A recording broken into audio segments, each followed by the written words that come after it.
Olá, bom dia para você, seja bem-vindo a essa edição. Nós estamos ao vivo, agora são 10 horas em ponto pelo horário de Brasília. E o convite você já sabe. Vamos juntos conferir os destaques do Brasil e do mundo desta terça-feira?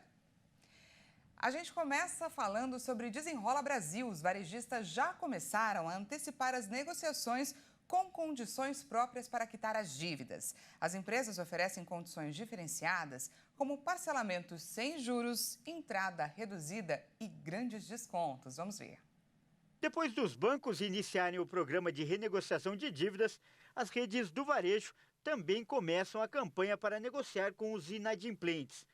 Os grandes varejistas do Brasil já buscam aderir ao programa do governo federal Desenrola Brasil. A adesão ao programa deve ser feita nas próximas semanas, mas algumas lojas já anteciparam as condições de negociação para os clientes que se enquadram na fase 2 do programa, que já está vigente. Algumas empresas já anunciaram que vão oferecer aos seus clientes a possibilidade de pagar seus carnês sem juros e multas, além de oferecer condições diferenciadas para a renegociação das dívidas, como, por exemplo, o parcelamento em até 36 vezes sem juros, com entrada reduzida e quitação dos débitos com descontos diferenciados, analisados caso a caso. Outra varejista vai oferecer descontos de até 98% das dívidas e parcelamento em até 48 vezes. As condições de renegociação estarão disponíveis para fazer o acordo de forma online ou presencial, dependendo da rede varejista. Os bancos também ofereceram juros mais baixos que os originais e descontos de até 90% do valor devido, com parcelamentos para quitar o saldo devedor em até 10 anos. E o mercado financeiro reduziu a estimativa de inflação para esse ano. Apesar da queda, a projeção ainda supera o teto da meta definido pelo governo. Os economistas do mercado financeiro reduziram novamente a estimativa de inflação deste ano, de 4,95% para 4,90%.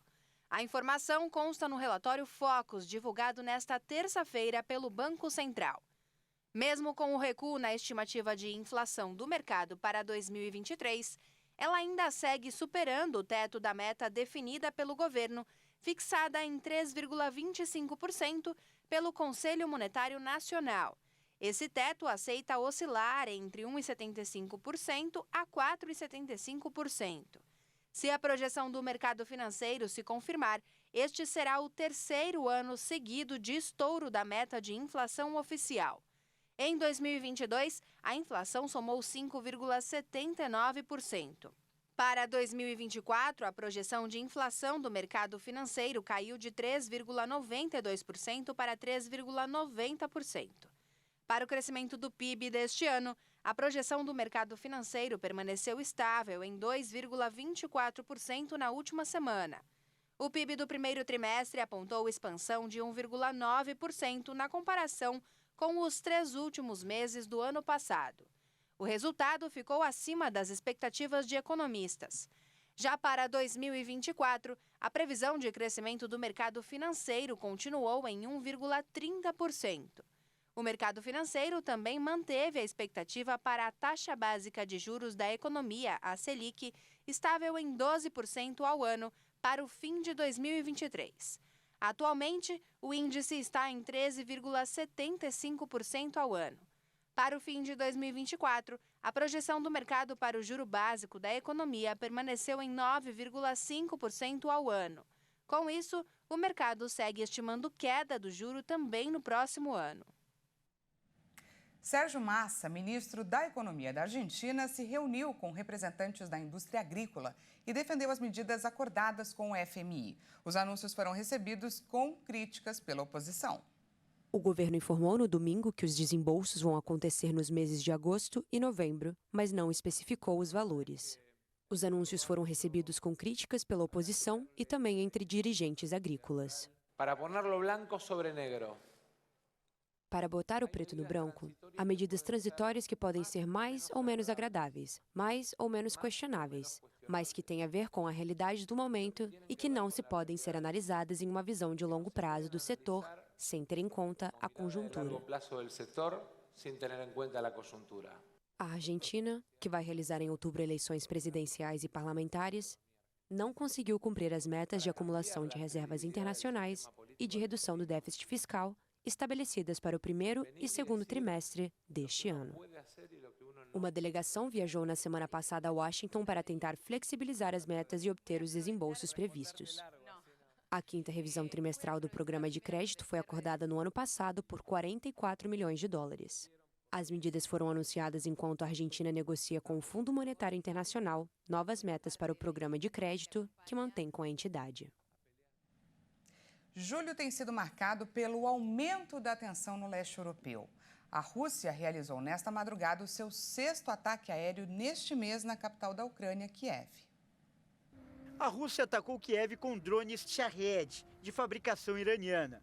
E segundo informações preliminares, todos os drones foram derrubados pelo sistema de defesa aéreo da Ucrânia.